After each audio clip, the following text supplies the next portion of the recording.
fine. Yeah. So yeah, guys, let's get started then. Actually, how much time do we have for today's call? Like 15, 20 minutes, right? Yeah, so it's booked in for half an hour, but I've got another call that I need to jump on. So 15, 20 minutes is good. Yeah. Yeah. All right. So let's get to the point. So let me just spend a couple of minutes to say who we are and why we asked for the call and what our purpose is. So we, together with Dmitry, are founders of a startup. It's called Flash. Actually, we are targeting US market. We are on super early stage right now as a startup and discovering markets, discovering B2B and what we are doing and gonna do in this company. We're targeting frictions, problems in B2B payments, in account receivable problems, in financial aspects.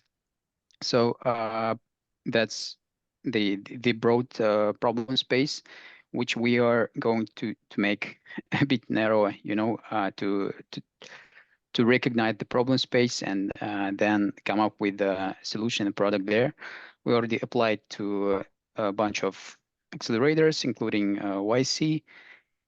Did like over 60, 65 interviews with B2B marketplaces, manufacturers, distributors, some SaaS platforms, and we're interested in like different roles, starting with the CEO and with the financial guys, accounting guys, sales representatives, in order to um, recognize the problem space better.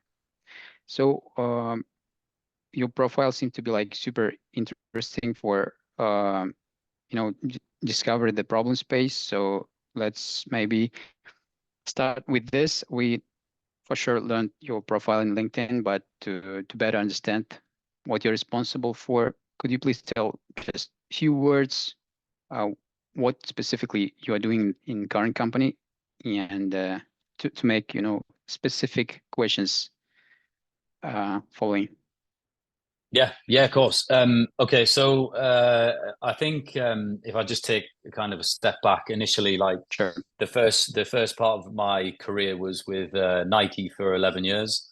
I worked through quite a few roles from claims and returns through to team sales, operations, and then landed in sales. And then I worked through into some strategic account manager roles within Nike. So managing one of the biggest pure player accounts in the UK and Ireland, and one of the biggest omni-channel retailers in the UK and Ireland. I moved from there to cover a global role for a sales manager on men's for a fashion brand. So that was across all B2B and marketplace across the globe for a brand called Six Silk. Then I moved on to take control of Bjorn Borg for the UK and Ireland. That was my previous role. And that was purely UK and Ireland focused, but it was across Amazon, it was across eBay, and then also all of the B2B retailers. And then now I cover the European sales manager role, which is a predominant focus on retail within the UK and Ireland.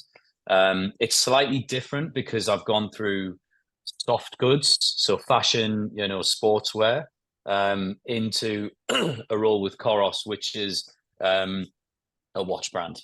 So it's electronic wearables and everything like that. So it's slightly different in terms of the retailers that I'm working with, running specialty in the UK and Ireland, and then I also cover the distributors and manage the distributors across Europe. So I've kind of got quite a big portfolio, but the main focus is our key territories in France, Spain, Germany, Poland, and Austria as well. Yeah, so that's kind of where I'm at the minute.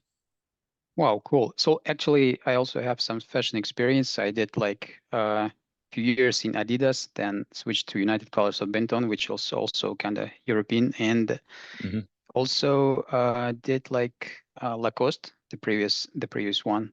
So Nice. yeah, I'm from more or less same industry, but from B2C side, from e-commerce, Mhm.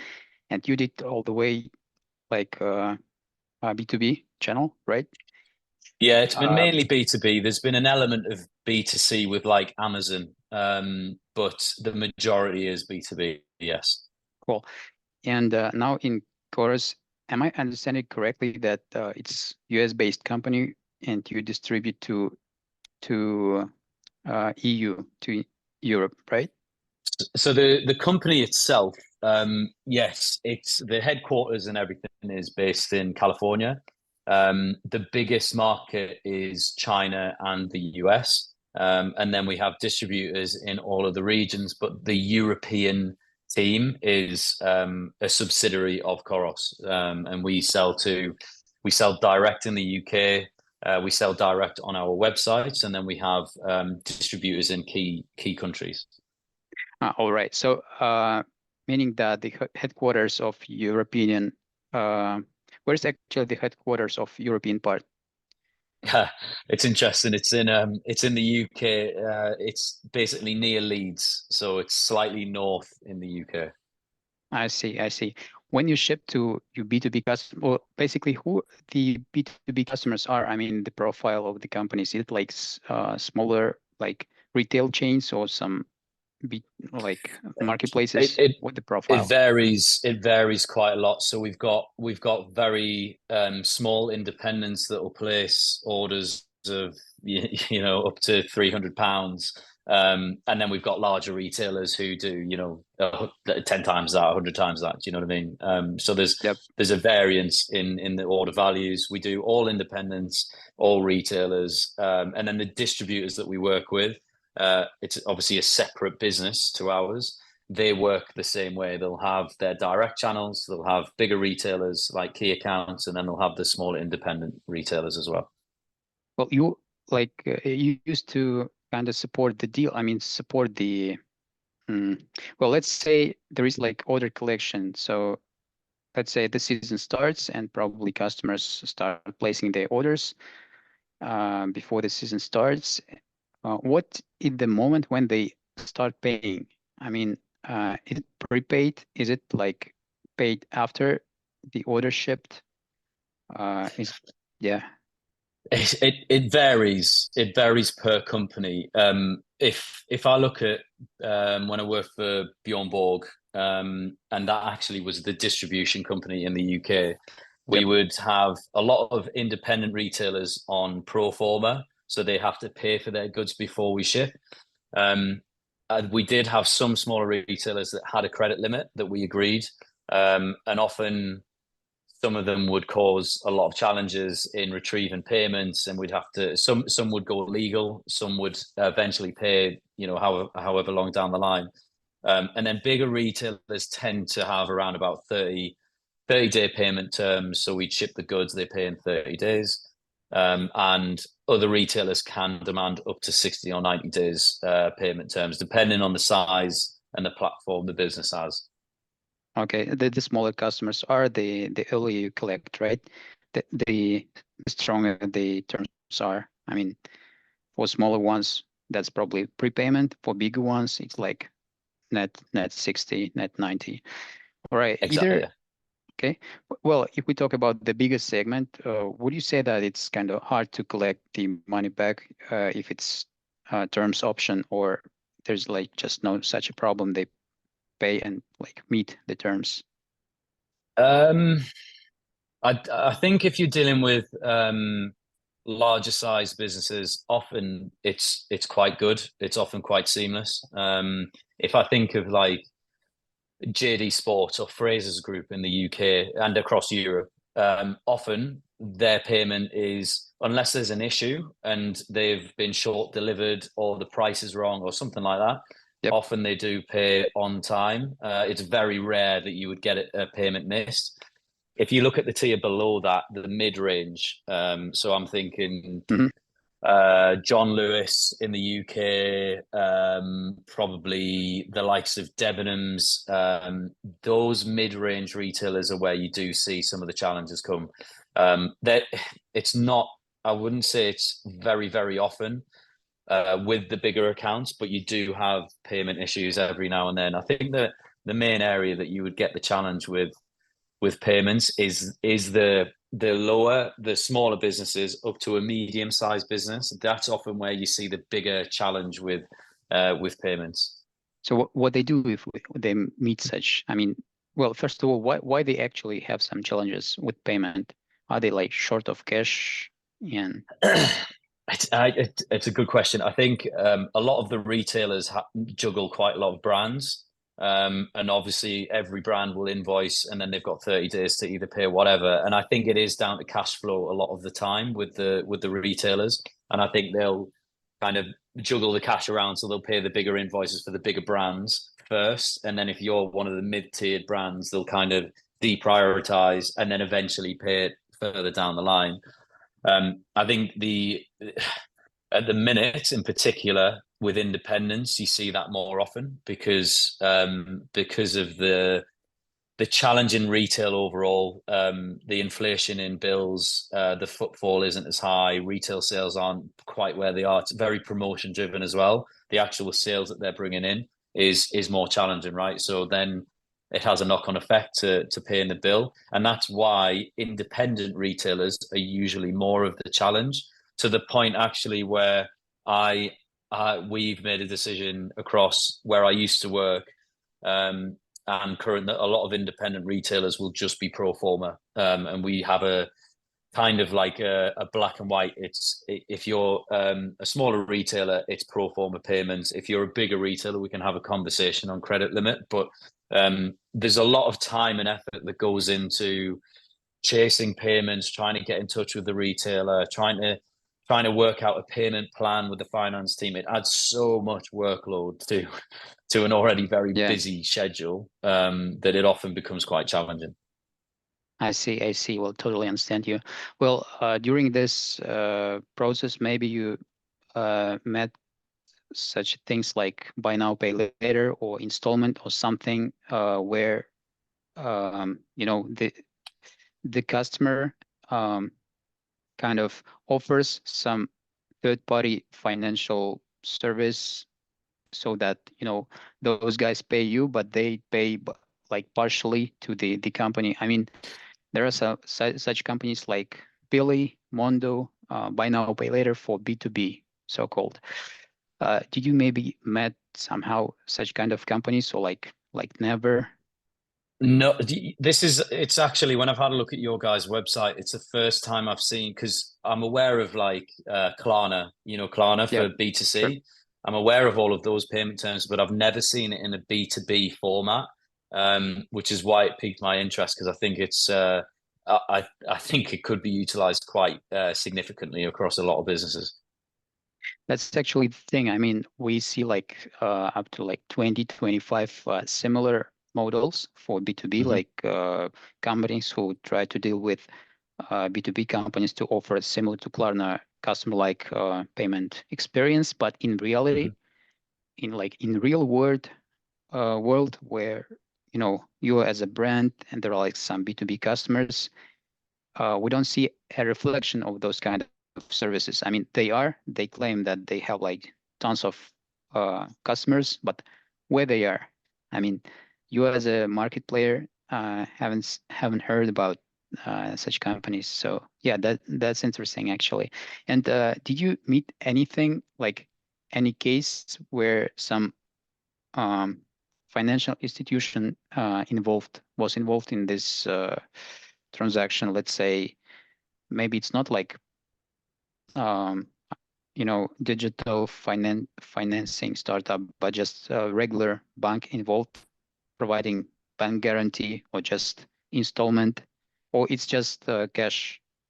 A lot of the time, I wouldn't say we've had anyone get in touch in terms of this. I think the closest thing that we've had is Intersport Group would usually manage everything centrally as a bigger group, and then the independents would be part of the Intersport Group, get invoiced at a discounted level.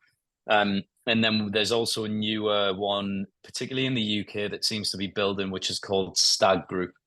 And essentially, it's a lot of independent retailers come together to form a group. The group negotiates a bigger discount because they're going to have a bigger buying power as a group versus an independent, and they will own all invoicing and payments as a kind of overall group, and then the independents pay the stag group back. So then it kind of takes that away from the business chasing the independent. You just invoice the stag group, and from memory, there's been little issue with that. Usually, it works quite well, but also there are. It becomes quite challenging with these groups because then also they start to demand a lot more, and that's where brands walk away from the group because they won't agree to a certain level of discount or payment terms, etc., etc. I see. Well, last couple of questions to figure out. Let's jump from financial stuff to payments.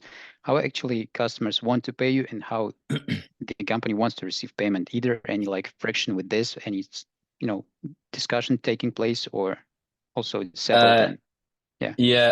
I think as a business side, at every single company I've worked for, if they can get it, they want payment up front, or they want payment on the 30 days. The challenge on the reverse of that is like I mentioned, when the business has to get involved and it causes a lot of workload, that's where the challenges arise. So I think from a business side of things, payment immediate. You won't see much turned down. Just depends on the structure of the commission that the software would take. I think from a retailer perspective, I think most retailers ask for 30 days payment terms. And if they could extend that to 60 or 90 days, I actually think they would take that. But from a business perspective, I know every single business I've worked for and businesses I work with would never entertain 90-day payment terms with any retailer.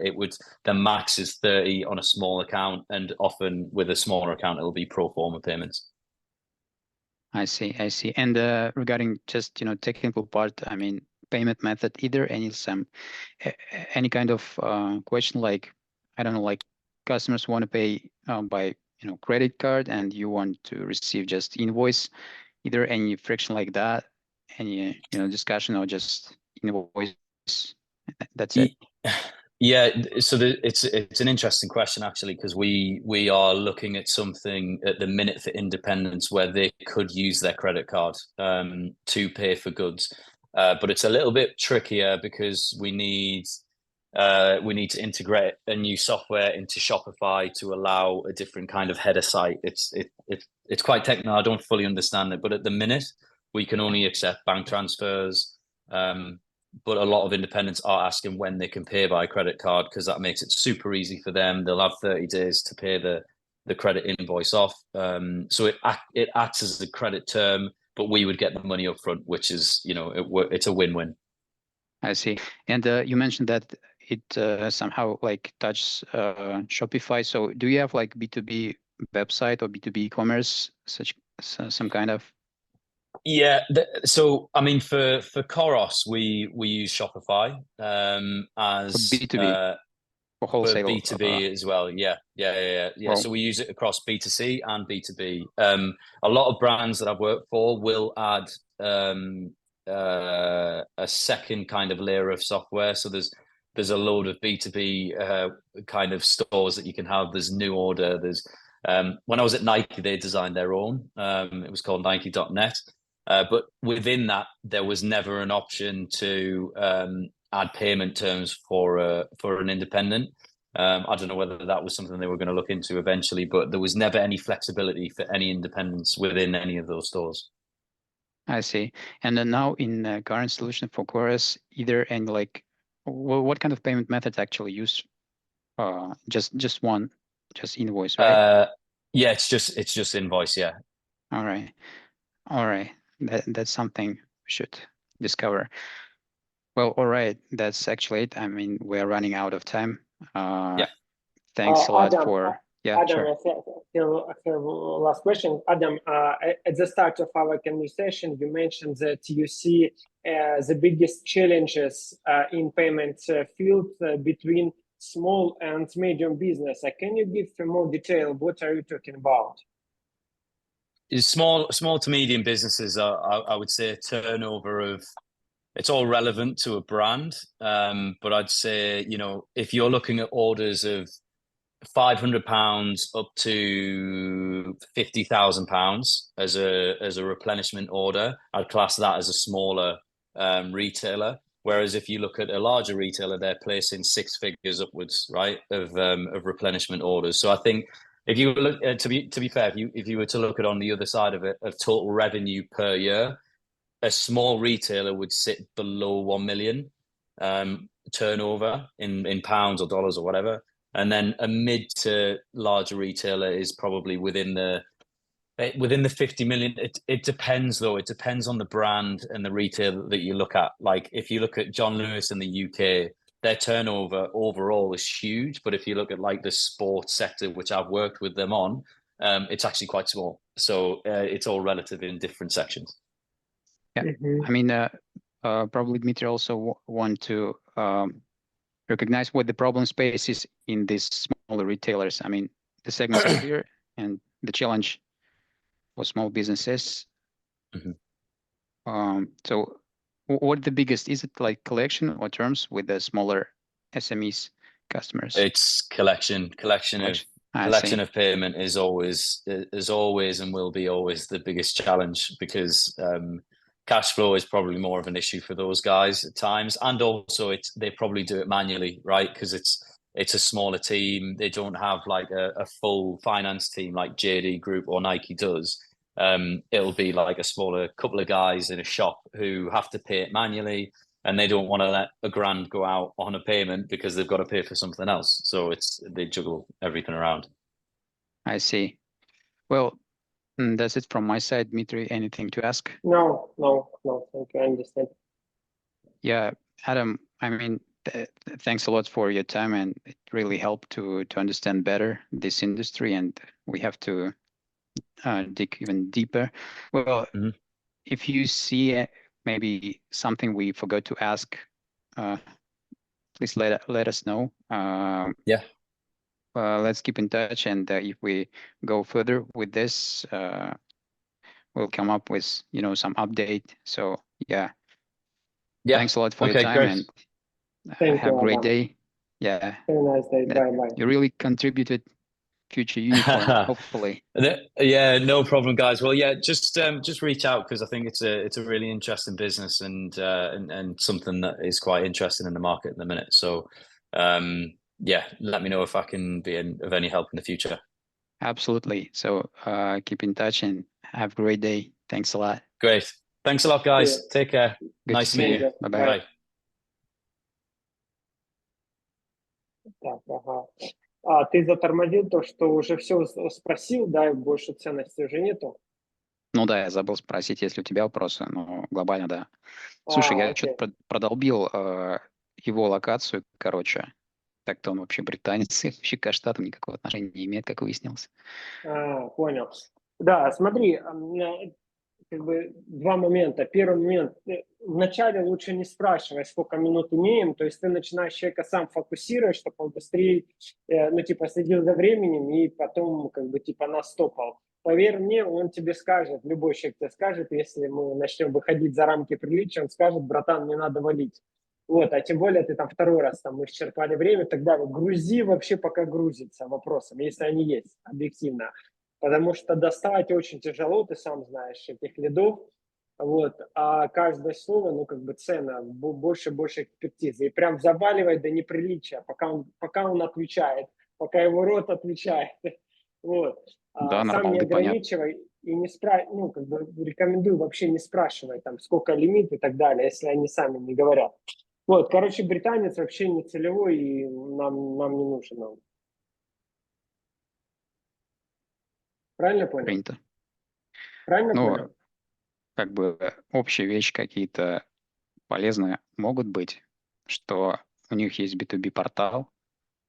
Это значит, что у главной компании тоже есть, американской. Надо посмотреть.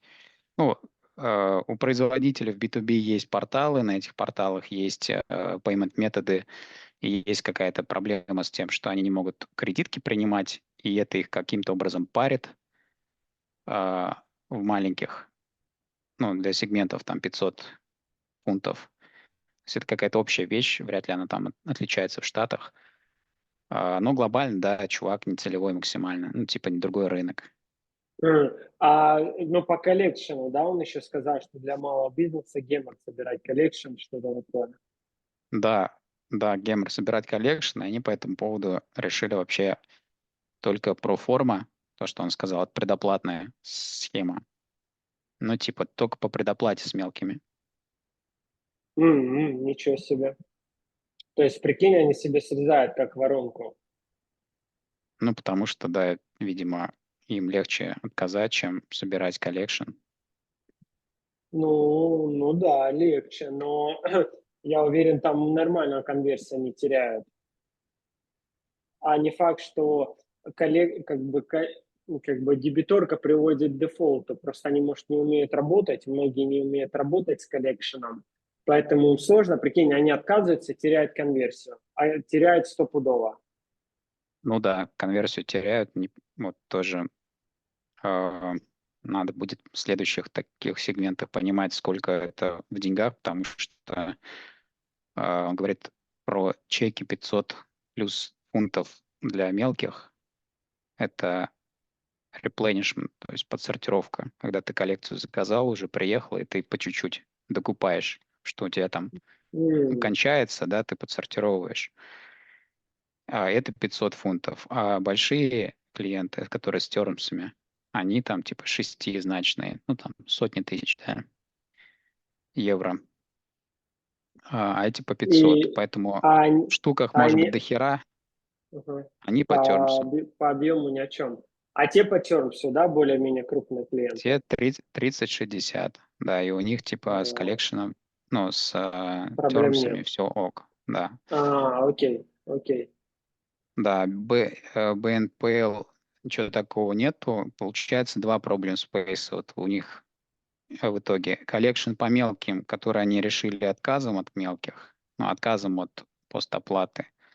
Ну, Второе кстати, это, ниша. Кстати, ниша, да, может быть. да, да. Второе это э, оплата для мелких кредиткой. Типа им, ну, мелким интересно, этим тоже интересно, потому что бабки сразу приходят, но они не могут, потому что это как-то на Shopify там завязано и что-то как-то хитрожопо. Надо посмотреть на вот этот B2B портал. Я погуглил, что-то сходу не нашел, он будет получше посмотреть. Понял. Смотри, а правильно я понимаю, ты сейчас мне, чтобы самому хотя бы потом ориентироваться, где мы движем, ты по вот этим вот вопросам идешь, да, эту тему щупаешь, вот эту тему щупаешь, и вот эту, ну, по какому-то там порядку вопросов идешь. Или Да, ты так, просто как разговор выстраивается, так его ведешь? ну смотри, я сначала типа подвожу к оплатам, потом по как бы BNPL щупаю. Ну, я сразу там, например, понял, что вот аккаунт Payable, аккаунт Receivable — это вообще не то, чем он занимается. Ну, то есть он там дебиторкой не занимается, ну, потому что он B2B продавец, он фактом оплаты занимается. То есть ему Все, что важно как бы платежные заключить методы. сделку, ну, заключить сделку, по сути, и дальше на самом деле оплатами-то он опосредованно занимается. Он продавец, sales из производителя, вот так. М, Вот, соответственно, он как бы operations по оплатам знать не будет, поэтому я поспрашал по платежным методам и по финансированию сделки. Типа, Понял, если понял. проблема с тем, что сделка не случается из-за того, что что-то там по бабкам не то. Ну, вот там вот такая тема. Коллекшена чуть-чуть. И по Мгм. payment методам, но опять по payment методам начал, он говорит, бля, типа, что-то слышал, что-то там это с картами связано, но я ни хера не шарю, поэтому отвали. Ну, короче, не шарит ни хера. По большому счету, сейлс не шарит. Ну, по большому счету, да. Мгм. Это, ну, я понял, ага. Ну, окей, ладно, все нормально. Пощупали его. Интересно, что ни разу не слышал про Билли, Монду, ничего. Ну, он Вообще, sales, типа, он, походу, не шарит вообще в этой теме. Sales менеджер. Это, что бы он шарил? Это его не его зона вообще. Вообще ни финансы, ни продукты, вообще не его зона, если sales он. Это просто подтверждает, что sales вообще не наш как бы клиент. С кем надо говорить. ну да. Очки, часы крутые, кстати. Так, B2B портал не увидел. Ну ладно, ну в общем такой, в общем, холостой немножко. Ну окей. Ладно, что, давай тогда на связи. Давай, пока. Пока-пока.